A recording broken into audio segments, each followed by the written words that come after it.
Good afternoon, everybody. Welcome to the woods. As you can see, I'm kind of almost out of feed, but not to worry. I went and I got a whole truckload full. So, yeah, it's a feed run Monday. So a lot of feed here. We got the meat chickens and we have laying chickens, so we got to get two different kinds of feed for each one. So you got the poultry layer, and then you got an all flock blend. This is all Carolina Pride we use here. There's a local feed mill in Goldsboro that makes this, and we are fortunate enough to have a feed barn close by. It's only maybe 2-3 miles away that sells it. So this is good for us. We don't have to drive too far. Their products are all natural. No kind of hormones or anything. No extra stuff in it. Just all the good stuff. No medications or nothing like that in any of this feed here. We also get for our guardian dogs, we get the dog food. So yep, all good stuff there. That's 21% protein for these guys because they're out working all night. We have 4 large breed dogs that we feed, and if you saw the post earlier, they definitely do their job. We had a raccoon getting the perimeter of the dog fence, and that raccoon was quickly dispatched. Not really by the dogs. The dogs kept it from getting the chickens, and I ended up having to dispatch that raccoon. But the dogs did their job and alarmed to it. They chased that raccoon, got it to a spot where I was safely able to dispatch it, and that's what they did. So they did their job. We were proud of that. All night long you'll hear our dogs barking. They are definitely working it. We have a Great Pyrenees that he monitors the sky and everything. So they're all working really well for us. The mother of these two right here, you can see that's Rudder and Piper, and they're named after airplanes names because I'm a commercial pilot, so we thought it was appropriate. But this girl here and then Rudder, they are puppies of our Great Pyrenees and Bull Mastiff. So this guy here is promising because he is actually the one that chased that raccoon down, and then Dad joined in afterwards. So he's doing his job really well. So we'll feed him a little bit longer, I guess. No, we love our animals. We love our dogs. We love our chickens. We love our pigs. So that being said, we're going to keep feeding them. But it's just, it's an expense that needs to be that you have to have if you want to have a farm. And speaking of expenses, boy, it is windy here. But speaking of expenses, I think we got 18 girls in this pen. I don't know, there's a bunch more over here. I couldn't even tell you how many I'm feeding right now. I think there's a little under 200 here with the meat birds, with every chicken we have. But the chickens don't always lay eggs, so we have a bunch of laying hens, and during the winter months, you're pretty much just feeding them because they're molting, and you have I guess the cold weather. They're trying to conserve their energy to stay warm, stuff like that. So yeah, it's they're not always going to lay eggs for you. So in the wintertime, with all these chickens you see, all these chickens I have over here, I mean, we were only getting this winter 8 eggs a day, if that. Sometimes we'd get 6, sometimes we get 4. So during the wintertime, you might expect to just feed your chickens. So you're not making any kind of profit there. Of course, you're buying feed. Now these summer months here, gosh, we got a gust of wind coming through here. Hang on, get blown away. Weather got warmer for us. We are getting a whole lot more eggs. We're getting about anywhere from 22 to 30 eggs a day. So that's the good news. And there's a lot more warmer months than we had in here in North Carolina than we have cold months. So our eggs, we sell our eggs for $4 a dozen. However, we do $3 a dozen with a carton exchange, because those cartons are about $1 a piece. So we figure that into our price. We're still a whole lot. So that's $3 a dozen. If you bring your carton back, it's $3 a dozen, and that keeps us going, keeps our chickens fed. And we're a whole lot better than the grocery store, and a lot better quality than the grocery store. So you're getting a good deal. Most of the people around here, I think, are charging about $5 a dozen for their eggs. So we're not trying to hit anybody over the head. It's not your fault that the bird flu came and this and that. So we're not trying to do that. But we have some great customers and we love them. So that's kind of what I wanted to share with you today. There's expenses. If you're thinking about doing this yourself, there's lots of expenses that go along with it. I've built all my structures here. So this is our storage area where we store the feed and processing equipment. You can see the pot there. That's our scalding pot. We got our kill cones and plucker. And our feed goes here. Of course, we got pigs too. I wasn't able to get any pig feed today. The local feed barn was out of it, so we're going to have to go tomorrow and get some more. So our pigs still have feed, so we're not really in an emergency situation. But yeah, I build all this stuff myself. You can tell it's built all out of pallets. Other than the roofing materials, I built all this out of pallets. It saves me money. Most of the materials were free. So it takes a lot of time. But if you don't have the skill, you're going to have to buy a coop or something like that. Or learn how to do it. This one here is also made out of pallets. Even the door was made out of pallets. You can see the pallet staves there. Other than of course the roofing material in this one as well. But hey, look, there's an egg. But all this in here was made out of pallets. You got ventilation up top. There's our roosting bars there.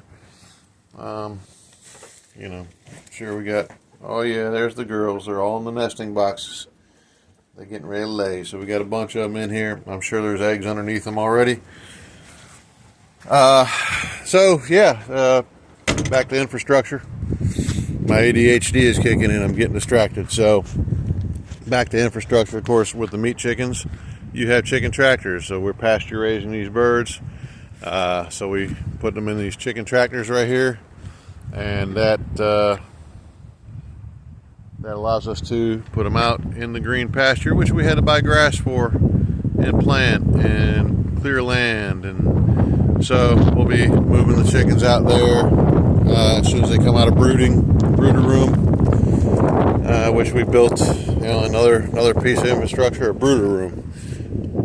If you're going to do a lot of chickens, it pays to have a large area to brood your chickens in. You know, I made this, we like to free range, so I made a mobile coop. I built all that out of used material. Everything here is recycled. Then you're looking at, to protect your chickens, of course, you got the dogs. The next line of protection is your poultry netting. Actually, the second line of protection would be your dog. Your poultry netting is electric poultry netting. If you're going to free range, if not, you'll just get something like a chicken run over here. You know, so if you're small scale, one of these things right here would be perfect for you. If you're just doing household, you want about 6 chickens, which is what Holly wanted at first, and then the math was just it just adds up better for us when we get 100. You know what I'm saying? So if you do this a little bit, you'll figure out what I'm saying. The 6 chickens turns into a couple hundred real quick. So anyway, there's something called an omelet. Now these are expensive, but this one has earned its keep in our place here. This is kind of like a little grow out pen. You can see we got 4. So we got 3 sex links, 1 Rhode Island Red in there. We've hatched these girls. They're getting to be about laying age, and they're coop ready already. But we're gonna wait till they start laying before we move these girls. Of course, you can go on Amazon or whatever, and you can pick yourself up one of these screened-in, chicken wired-in runs for probably, say about $200.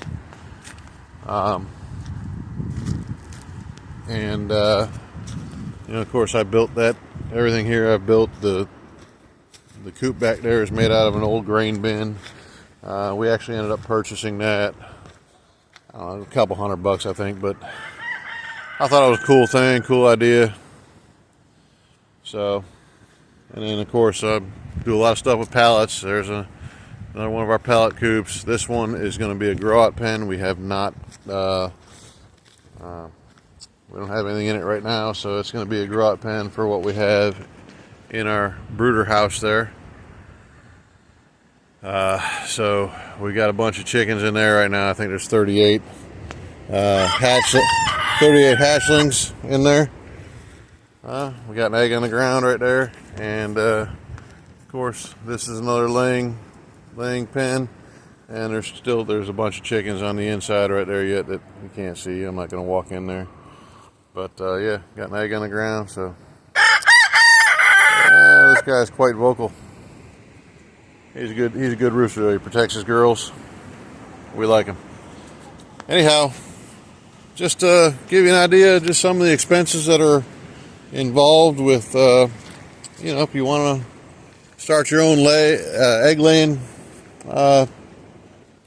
business, you're going to need some infrastructure. Now this one here, this is our greenhouse. I built that years ago when we first moved in here. However, I ordered some framing kits, and I'll do a video on that when we get ready to build. We're gonna make probably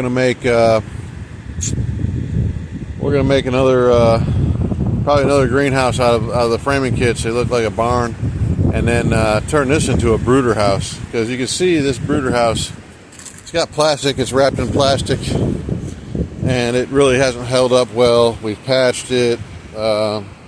And this plastic is tough now, but the dogs have gotten to it when they were puppies and stuff like that. So it's got some holes in it. We need to keep the heat in there.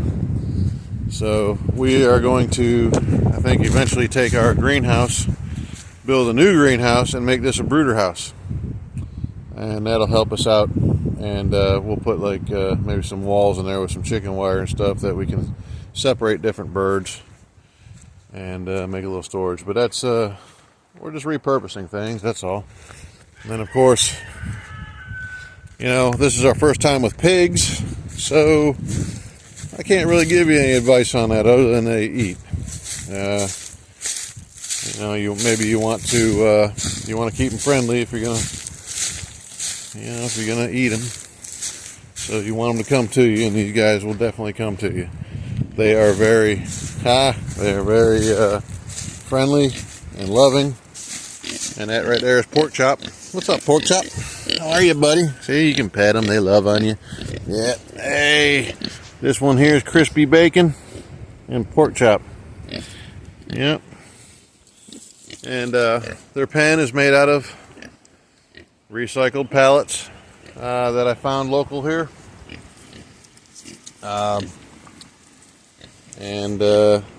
These guys have definitely gotten a whole lot bigger. I bet they're in the 150 pound.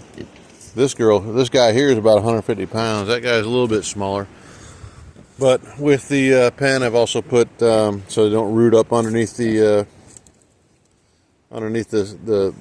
walls. I've put electric wire.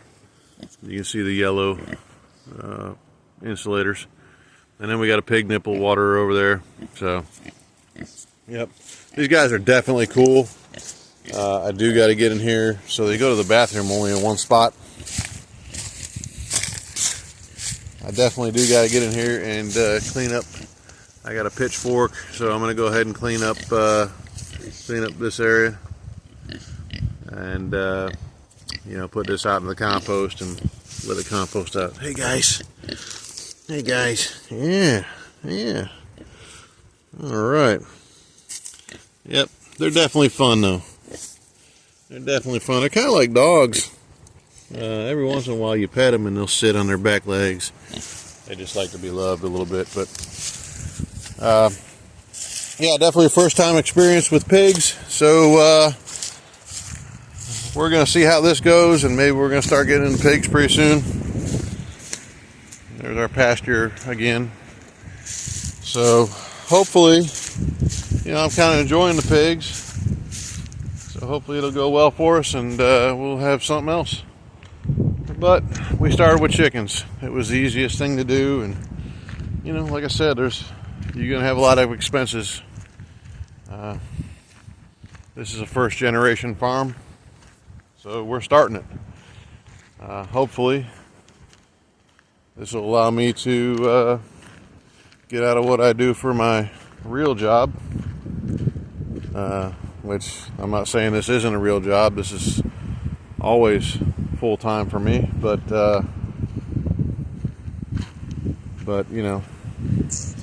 it's I want to do this instead of going to work for somebody else. So, anyway, I hope you all enjoyed this video. I may have got a little long-winded on you, but, I just want you all to see what it takes to operate. Give you an idea of some operating costs in case you're looking at doing this yourself. I love my community. I want to support my community. And that's what we try to do.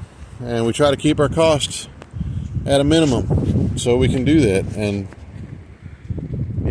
I'm not making a whole lot of money with it. I just right now it's just it was an idea, but I'm helping people out, and that's the important thing. We are this is kind of a thing that me and Holly came up with, maybe a retirement thing that we can do for me and Holly to earn a little extra income when we retire.